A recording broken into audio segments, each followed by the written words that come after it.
You are probably resting your head on one right now. Genuinely, globally, almost universally, we all have one. And if you are sitting in a room somewhere watching this, it's highly likely that you will sink your face into it, close your eyes, and breathe deeply tonight. Maybe you even hug it.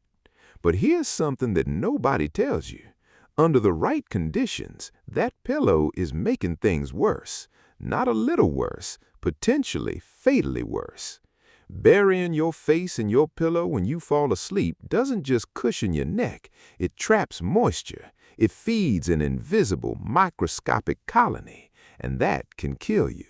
And right now, in bedrooms all over the world, those conditions are created every single night. This is the story of biological colonization, a microscopic feedback loop most people have never heard of, the threshold a human respiratory tract cannot negotiate with, and a daily hazard that sits closer to your face than almost anything else in your life.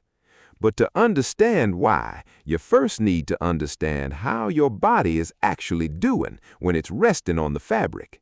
And to understand why a bed can kill you, you first need to understand how your pillow breathes. Because most people think pillows are just soft blocks of foam or feathers. They aren't. Not exactly. Moisture and dead skin are the inevitable tax of human life. Every single night, your body sheds roughly 1.5 grams of dead skin cells and loses up to half a liter of sweat through your head and breath.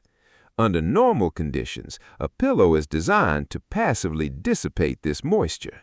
High-quality, clean pillows rely on air circulation to dry out the interior. But without proper maintenance and air circulation, moisture dissipation is zero. It does nothing. This is why sleeping on a fresh, clean surface feels completely fine, while burying your face in an old pillow is incredibly dangerous. On a dry, ventilated surface, the air circulates freely, whisking away the humidity. On a soft, unwashed bed, on the other hand, the fibers act like a physical incubator, trapping the moisture and keeping it pressed against your airways. Your body produces moisture and warmth constantly. Over a single year, you deposit roughly 500 grams of dead skin and over 100 liters of sweat directly into that fabric. If you use a synthetic pillow, that moisture has nowhere to go, and all of those dead skin cells have to go somewhere. The inside of your pillow is the primary landing zone, and when that landing zone becomes saturated, a tipping point is reached. And scientists and mycologists found a way to measure exactly when that system starts to fail. It is called the fungal colonization threshold. Most people have never even heard of it. Researchers at the University of Manchester have been measuring this problem for decades using dissected bedding. Inside a typical pillow, a miniature ecosystem begins to form.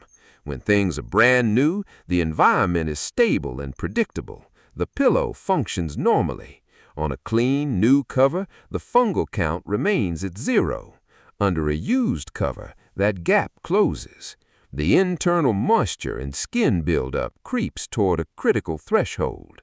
The dust mites, microscopic arachnids, multiply.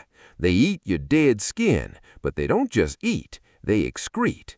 Each mite produces about 20 drop-ins a day, and these drop-ins contain a highly toxic digestive protein called DERP1.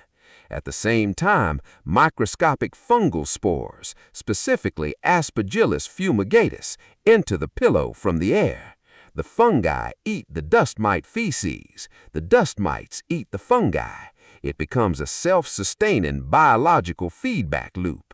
The temperature of your head and the humidity of your breath begin to feed off each other.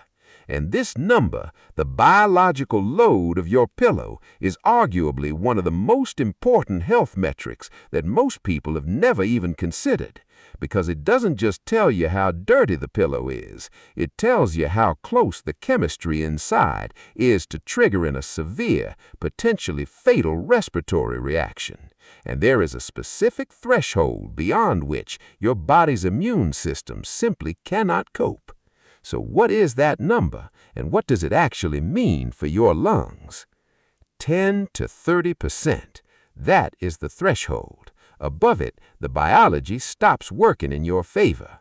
A standard, clean pillow operates safely under a 5% biological load. At a load above 10%, which is usually reached after just 2 years of use, up to 10% of your pillow's weight is no longer pillow. It is a concentrated mixture of dead mites, their feces, and millions of fungal spores. Your body keeps shedding skin and exhaling moisture, but there's nowhere for the organic buildup to go. Internal spore counts begin to skyrocket, and unlike a normal allergen exposure where your body might safely cough it out, this inhalation is constant. Every time you move, toss, or turn, you compress the pillow. This compression acts like a physical bellows, pumping millions of microscopic spores and DIR-P1 proteins directly into the air right in front of your mouth. You inhale them deep into your lungs.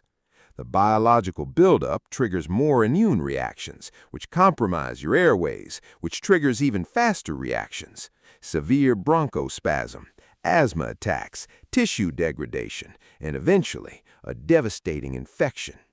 And this is where the pillow comes in. Under normal conditions, your lungs' natural defense mechanisms help by clearing out small particles from the air. That is the whole design of your respiratory system. But when you bury your face in a highly colonized pillow, the pillow stops being a comfort and starts doing something else. It is now acting as a heavy-duty delivery system, trapping the toxins right against your mouth. The biological load your pillow generates cannot be filtered fast enough. It is inhaled directly into the alveoli. The pillow is now a biological blanket choking your airways. Add a humid summer night to that, or a poorly ventilated room, and you have a worst-case scenario. Your body's defenses are already failing. The physical barrier of your lung lining is breached, and the constant flow of spores increases the rate at which the infection spreads. Under those conditions, your body's immune protocols, which usually fight off daily germs, cannot save you. The sheer physical volume of spores is building up faster than your body can react, accelerating the biological process that will overwhelm it. This is not a theoretical concern. This is documented. Hospitals and medical journals regularly report severe respiratory failures, chronic sinus infections, and fatalities caused by invasive aspergillosis linked directly to contaminated bedding. Aspergillus has become one of the leading infectious causes of death in leukemia and transplant patients. It happens quietly, right next to their heads while they sleep. And these events happen more frequently than anyone predicts, especially as we keep pillows for far too long, and cheap synthetic pillows trap more moisture than ever before. But here's the catch. 2 years is actually the extreme optimistic lifespan for a pillow. Real life isn't that. Data shows that for most pillows, accounting for night sweats, lack of washing, pet dander, and humid summers, dangerous biological instability begins in as little as 6 months. For an aging pillow that has gone through hundreds of nights of sleep, its internal structure is compacted, meaning it traps far more sweat and skin. So the threshold where it starts losing the battle against biological growth arrives much sooner. This matters enormously when you look at who's at risk. It is not people who regularly replace, wash, or use allergen covers on their bedding. It is older pillows in poorly ventilated apartments.